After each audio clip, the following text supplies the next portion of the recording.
আমি যেভাবে পনির আর ফুলকপিটা রান্না করলাম অন্তত একবার হলো এইভাবে রান্না করে খেয়ে দেখবেন, খুব ভালো লাগবে। আর এত সুন্দর একটা গন্ধ ছেড়েছে, কি বলবো, এভাবে রান্না করলে কিন্তু মাছ মাংস ফেল। তাই আমার অনুরোধ রইলো, এভাবে একবার রান্না করে খেয়ে দেখবেন, গরম ভাতে ভীষণ ভালো লাগবে। নমস্কার বন্ধুরা, কাজলি ভিলেজ ফুডে সবাইকে অনেক অনেক স্বাগত জানিয়ে অন্য দিনের মতো আবারও একটা নতুন রেসিপি নিয়ে চলে এসেছি। আজকে আমি আপনাদের সঙ্গে শেয়ার করবো একদম অনুষ্ঠান বাড়ির মতো ফুলকপি আর পনিরের রসা। তো কিভাবে করলে সবজিটা একদম সুন্দর হবে বা অনুষ্ঠান বাড়ির মতো হবে, প্লিজ আপনারা ভিডিওটা দেখতে থাকুন। আমি কিভাবে আজকে রান্নাটা করছি, আশা করছি আজকে রেসিপিটা দেখতে খুবই ভালো লাগবে। ফুলকপি আর পনিরের রসার জন্য আমি 1 কিলো ওজনের একটা বড় সাইজের ফুলকপি নিয়েছি, আর সঙ্গে নিয়েছি পনির। এই পনিরটা আমি 2 লিটার দুধ কালকে গরম করে ছানা তৈরি করে আমি পনির করেছি। তো এটা আমি আপনাদের সঙ্গে শেয়ার করতে পারিনি, কারণ আমি এটা কালকে করেছি। আর হচ্ছে এটা পনিরটা করে আমি পাটা চাপা দিয়ে তারপরে পনিরটা যখন সাইজ হয়ে গেছে এভাবে, তখন আমি ফ্রিজে রেখে দিয়েছি। ফ্রিজে আমি এইভাবেই রেখেছিলাম। তো আমি এটা আপনাদের সামনে এবার খুলে দেখাবো যে পনিরটা আমার কেমন তৈরি হয়েছে। আপনাদের খুলে দেখাচ্ছি পনিরটা কিভাবে তৈরি হয়েছে আর কেমন হয়েছে। এই যে দেখুন কত সুন্দর পনিরটা হয়েছে, এই যে দেখুন। এবার পনিরটা আমি ছোট ছোট করে যেভাবে পনির কেটে নেয় ঠিক ওইভাবে কেটে নেব। পনিরটা কেটে নেব, যার জন্য একটা ছুরি নিয়েছি, এই ছুরিটাতে কেটে নেব।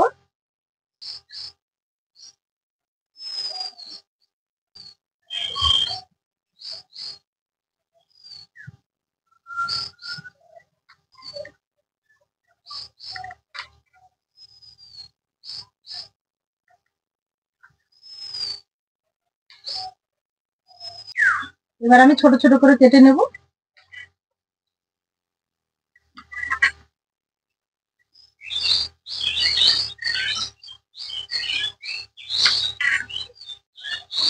পনিরটা দেখুন কতটা সুন্দর হয়েছে।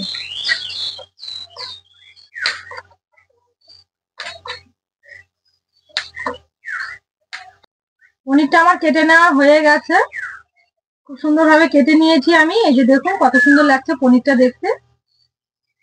এবার আমি ফুলকপিটা কেটে নেব।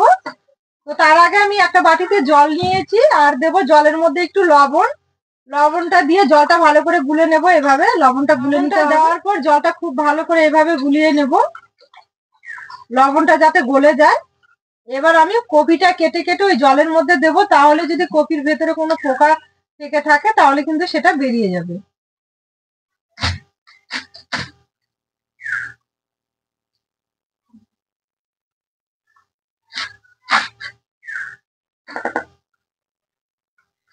কপিটা দেখুন কতটা জ্বালা আর সুন্দর, একদম সাদা ফটফটে।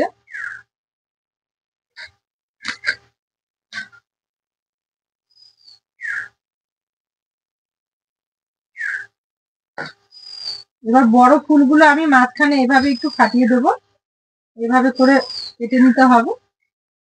আর ছোটগুলো এভাবে দেখে নেব। এইভাবে কেটে কেটে ফুলগুলো আমি জলের মধ্যে দিয়ে দেব। এইভাবে কপি কেটে যদি লবণ জল গুলানো জলের মধ্যে যদি দিয়ে দেন, তাহলে কিন্তু কপির ভেতরে কোনো পোকা থাকলে সেটা বেরিয়ে যাবে।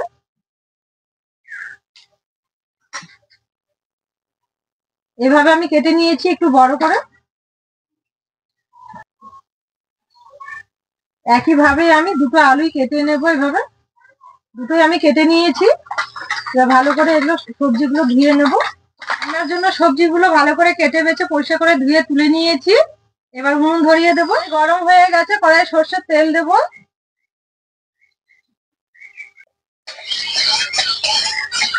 তেলটা ভালো করে এভাবে নাড়াচাড়া করে নেব। এবার আমি একে একে সব সবজিগুলো ভেজে নেব। প্রথমে পনিরটা ভেজে নেব।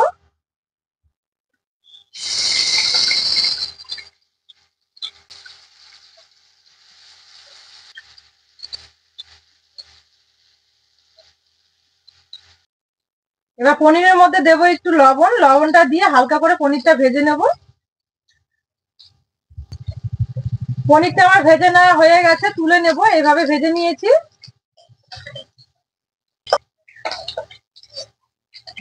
আবারও কড়াইয়ে একটু তেল দেব। এবার আমি আলুগুলো ভেজে নেব।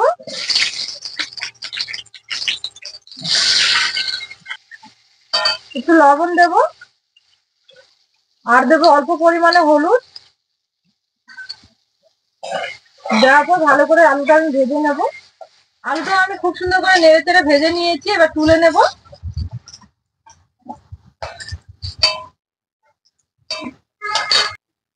এবার একই তেলে আমি কপিগুলো ভেজে নেব।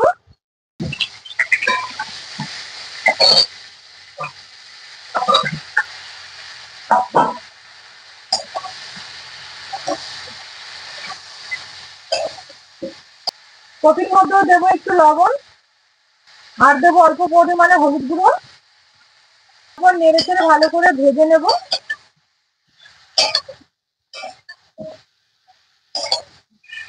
এবার কপিটা এইদিকে ভাজা হতে থাক, আর এই রান্নাটার জন্য কিছু মশলা পাটাই বেটে করে নেব। কাঁচা লঙ্কা, আর দেবো 3 টুকরো আদা। এবার দেবো আমি 1 চামচের মতো চাল মগজ, আর দেবো 1 চামচ পোস্ত। এবার আমি এগুলো একসঙ্গে খুব ভালো করে বেটে নেব। পোস্ত, চাল মগজ আর কাঁচা লঙ্কা, আদা সবকিছু খুব মিহি করে বেটে নেব।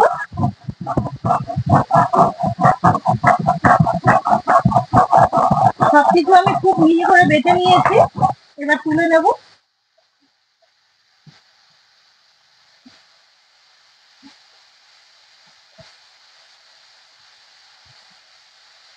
এবার একটা টমেটো কেটে নিয়েছি, এটাও ভালো করে বেটে নেব। টমেটোটাও আমি খুব ভালো করে বেটে নিয়েছি, তুলে নেব।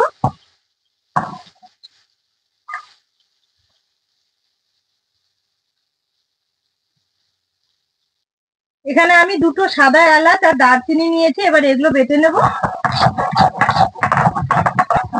গরম মশলাটা বেটে নেওয়া হয়ে গেছে, তুলে নেব।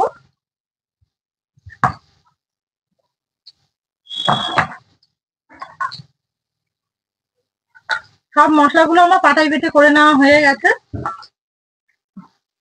ফুলকপিটা আমি নেড়ে চেড়ে খুব ভালো করে ভেজে নিয়েছি, তুলে নেব।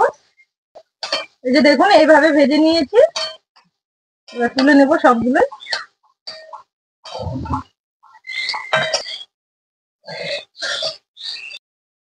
আবারও কড়াই পরিষ্কার করে বসিয়ে দিয়েছি, কড়াইয়ে সর্ষের তেল দেব, আর দেবো 1 চামচের মতো ঘি। এবার 2টো সাদা এলাচ আর একটা দারুচিনি দিয়ে দেবো ফোড়নে, আর দেবো 2টো তেজপাতা।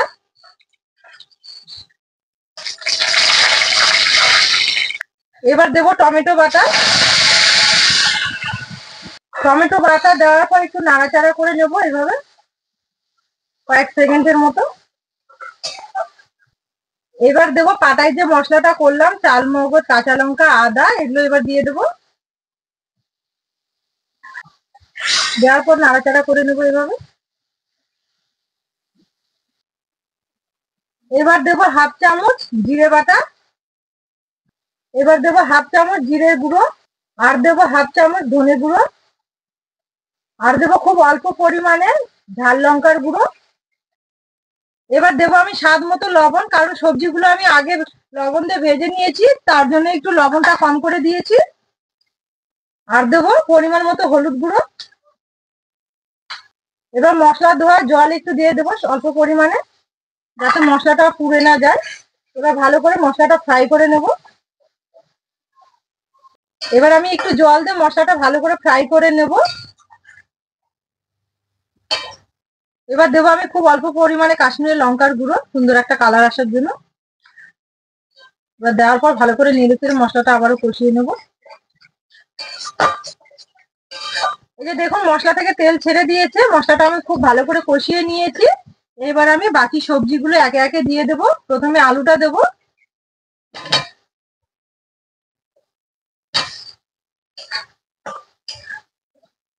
আলুটা দেওয়ার পর একটু নেড়ে চেড়ে নিয়েছি। এবার আমি কপিগুলো দিয়ে দেবো।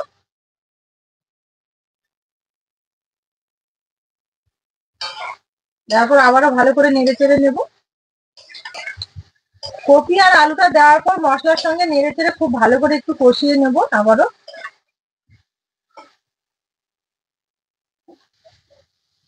কপি আর আলুটা খুব সুন্দর করে মশলার সঙ্গে কষিয়ে নিয়েছি আমি, এই যে দেখুন এইভাবে কষিয়ে নিয়েছি। এবার জল দিয়ে দেবো।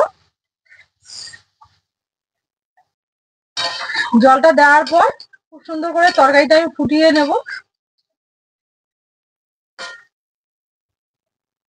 ঝোলটা দেওয়ার পর এবার আমি থালা দিয়ে একটু কিছুক্ষণের জন্য ঢেকে দেব। আমি ঢাকা তুলে নেব।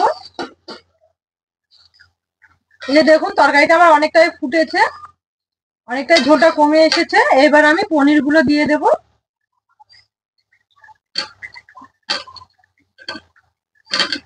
পনিরটা দেওয়ার পর এভাবে একটু নেড়ে চেড়ে নেব। নেওয়ার পর আমি এই গরম মশলা যে বেটে রেখেছিলাম সেটা দিয়ে দেব। দেওয়ার পর আবার একটু ওলট পালট করে নেব সবকিছু।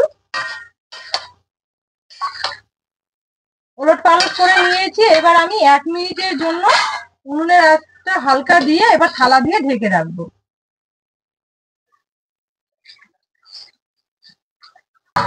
এই যে দেখুন কত সুন্দর হয়েছে, একদম তেল ছেড়ে দিয়েছে চারিদিক থেকে। এবার আবার একটু নাড়াচাড়া করে এখানে আমি ধনেপাতা নিয়েছি, এবার ওপর দিয়ে ধনেপাতাটা দিয়ে দেবো।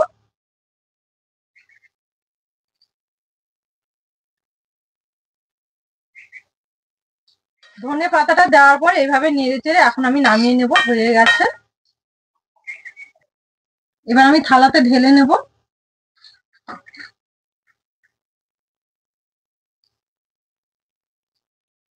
তাহলে বন্ধুরা দেখলেন আজকে ফুলকপি আর পনির দিয়ে রসাটা আমি কিভাবে করলাম। একবার হলেও অন্তত বাড়িতে করে খেয়ে দেখবেন, খুব ভালো লাগবে। আর আমার এই রেসিপি গুলো ভালো লাগলে আমার চ্যানেলটিকে সাবস্ক্রাইব, লাইক, শেয়ার করে পাশে থাকবেন। আর পাশে থাকা বেল আইকনটি ক্লিক করবেন সবার আগে নোটিফিকেশন গুলো পাওয়ার জন্য। আর যারা ফেসবুক থেকে দেখছেন তারা পেজটাকে ফলো করবেন। আজকের ভিডিওটা এখানেই শেষ করছি। সবাই খুব ভালো থাকবেন, সুস্থ থাকবেন, সাবধানে থাকবেন। আবার দেখা হবে নতুন কোনো রেসিপিতে।